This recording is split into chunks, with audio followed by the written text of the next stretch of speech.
Stop repeating the myth right now. You've heard it at every Cars and Coffee for 20 years. People pull up, point under the hood of a Mustang, and tell you modular means Ford built an engine out of interchangeable Lego pieces. Wrong, dead wrong. In the late 1980s, Ford Motor Company threw $4 billion, that's over $9 billion in today's money, into a total redesign of their V8 lineup. Then Chief Operating Officer Donald Peterson looked at the old boxy cars and ancient pushrod engines and demanded modern aerodynamic styling, starting with hits like the Ford Taurus. But stylish body panels meant nothing without a high-tech heart underneath. Peterson challenged senior engineer Jim Clark to build a fresh high-tech V8 from scratch. The mission? Beat every older Ford V8 in durability, power density, and efficiency. They weren't tweaking the old 302 pushrod block, they were killing it off. Clark and his team studied top European and Japanese engines to benchmark the future. They wanted an advanced, dependable overhead cam V8 that could hit a massive mileage milestone with zero major service required. But where does the name modular actually come from if it isn't swap-and-play parts? It comes down to the factory floor. Ford developed a brand new, flexible modular tooling setup inside their production plants. That meant manufacturing facilities could switch tooling and casting stations rapidly between completely different engine configurations on the fly. Whether the line was running 8-cylinder engines, 10-cylinder heavy-duty powerplants, or single versus dual overhead cams, the factory tooling changed over in record time. They even explored 6-cylinder derivatives, though those never hit production. Engine assembly started at the Romeo engine plant in Romeo, Michigan, which Ford literally converted from an old tractor plant, before adding extra manufacturing capacity at the Windsor engine plant in Windsor, Ontario.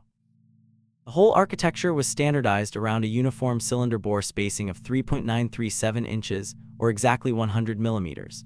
Every single modular V8 engine family member shares that precise bore spacing distance. That tight tolerance across the factory floor gave Ford the agility to run shorter production batches without losing money. Let's geek out on the core specs because the engineering numbers are fantastic.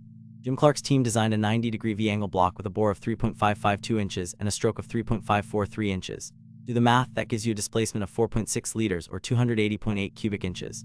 More importantly, that geometry creates a nearly perfect 1:1 bore-to-stroke ratio. Why build a square engine? Noise, vibration, and harshness. Square setup minimizes harsh engine vibrations inside the cabin, while keeping high RPM stability rock solid. They backed that up with a chain-driven single overhead camshaft operating roller finger followers, cast iron deep skirt blocks, and cross-bolted main bearing caps for massive bottom end rigidity. Standard aluminum alloy cylinder heads slashed overall engine weight. Plus, Ford engineers mounted every major accessory directly to the engine block itself. Sure, it made the block casting more complex, but it completely eliminated heavy, flex-prone accessory mounting brackets. They even shaped the cylinder bores to micro-tight tolerances so they could run narrow piston rings, cutting down internal friction, reducing oil consumption, and delivering cleaner emissions. The public finally got its first taste of this modern SOHC machinery in the third quarter of 1990 for the 1991 model year. But it didn't debut in a lightweight sports car. It dropped under the massive hood of the 1991 Lincoln Town Car. That initial 4.6-liter 2-valve SOHC V8 shocked traditionalists. Despite having smaller cubic displacement than the old overhead valve 5-liter 302 V8 it replaced, this brand new modular engine weighed 20 pounds less. It generated more power than the pushrod 5, delivered superior fuel efficiency, and knocked 1.5 seconds off the Town Car's 0 to 60 miles per hour acceleration time. A giant luxury boat running faster while drinking less fuel.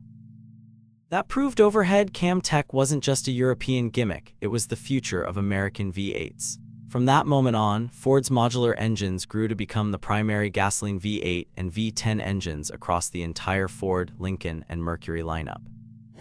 Now, if you're building a 4.6-liter 2-valve SOHC, you have to pay attention to where your motor was born because Romeo and Windsor plants did not build them identically. The 4.62 valve was assembled at both plants, but they had distinct physical hardware differences you need to know. Romeo cylinder heads used interconnected cam cages for the camshaft caps, while Windsor heads used individual caps per cam journal. Romeo camshaft sprockets were bolt-on units, whereas Windsor used press-fit sprockets or 8-bolt patterns. Even the main bearing caps differed. Romeo blocks utilized 2 bolt fasteners with 2 jack screws, while Windsor blocks relied on full 6-bolt main bearing caps. That meant engine builders had to double-check every casting mark before ordering replacement parts. But regardless of plant differences, the bottom end geometry stayed locked in. An 8.937-inch deck height matched to 5.933-inch connecting rod center to center. That setup yields a rod-to-stroke ratio of 1:67:1, giving the 4.6-liter V8 ideal sidewall loading characteristics and dependable long-term durability. As automotive tech evolved, Ford kept pushing the 4.6 platform further. For the redesigned 2005 Ford Mustang, they unleashed the 3-valve SOHC version of the 4.6-liter V8 equipped with variable camshaft timing, or VCT. The 3-valve heads breathed way better, featuring an electronic charge motion control valve system.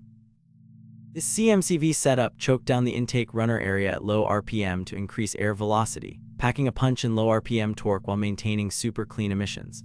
Block construction split based on the vehicle's mission. The 2005 to 2010 Mustang GT scored a lightweight aluminum block, while hardworking truck applications got cast iron blocks. Speaking of trucks, Ford marketed modular truck engines under the Triton nameplate from 1997 through 2010.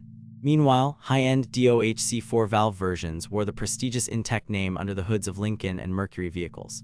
Whether pulling heavy trailers or ripping down the drag strip, the modular architecture proved its flexibility. Here's a cool piece of engine trivia for true engine nerds. Check the firing order. Almost all modular V8s carry the exact same firing order as the legendary high-output pushrods before them: 1-3-7-2-6-5-4-8. That classic firing order was carried straight over from the Ford 5-liter Ho and 351 cubic inch 5.8-liter V8s. The only modular family exceptions to this rule are the later 5-liter Coyote and the higher-revving 5.2-liter Voodoo engines. The original 4.6-liter design had an incredible run across 3 decades of production. It ran in full-size cruisers, police interceptors, Mustang muscle cars, and commercial vans. The very last 4.6-liter modular engine finally rolled off the assembly line in May 2014, dropped straight into a 2014 model year Ford E-Series commercial van. That marked the end of a 24-year production streak for the original 4.6 displacement that started way back in 1990. When Donald Peterson and Jim Clark laid down $4 billion in 1987, critics thought spending that money on overhead cam tooling was a massive mistake for American V8s. They were wrong. The modular architecture revolutionized Ford engine manufacturing, giving us 2-valve, 3-valve, and 4-valve powerplants that powered millions of vehicles over 2 decades.